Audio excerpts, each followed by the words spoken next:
My name is Dr. Jerry Ritz. I'm a professor of medicine here at the Dana-Farber Cancer Institute.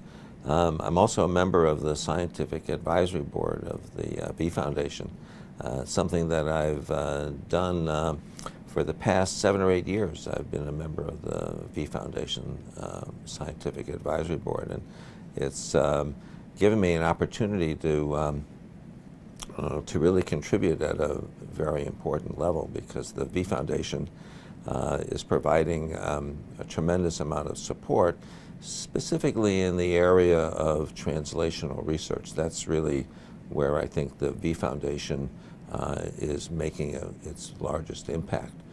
They go out to all of the different cancer centers in the country, and they ask each cancer center to nominate their best application, their best people, their best grant to put together a project in translational research.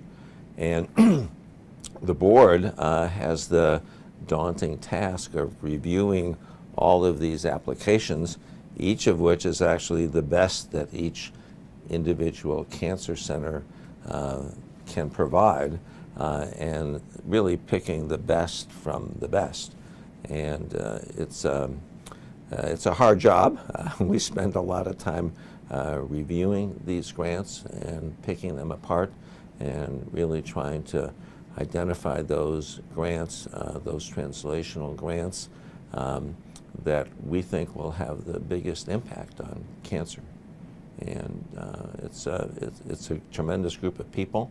I've enjoyed meeting the different people in the board, and of course the different people that have run the V Foundation, because they have their heart in the right place, and they work really hard, and they go out and raise a lot of money that they then make available to the applicants that we identify as being the most promising, the ones that will have the most impact.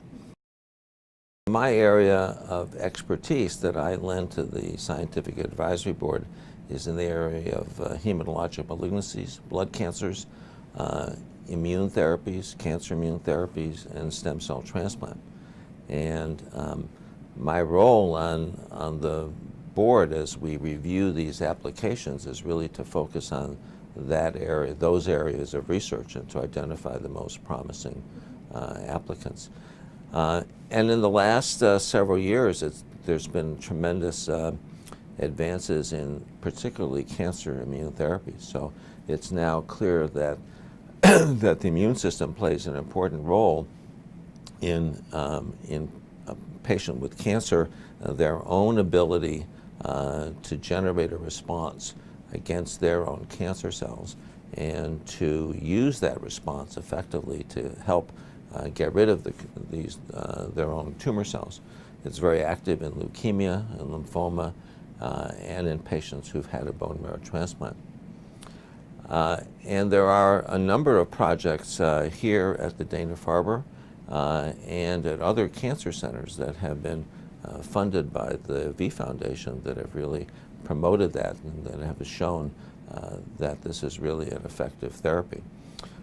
Immune therapies are important by themselves, but I think that in the future we're going to see that they're important in combination with other therapies, combination with other immune therapies, but also in combination with targeted therapy, in combination with conventional chemotherapy, combination with radiation therapy.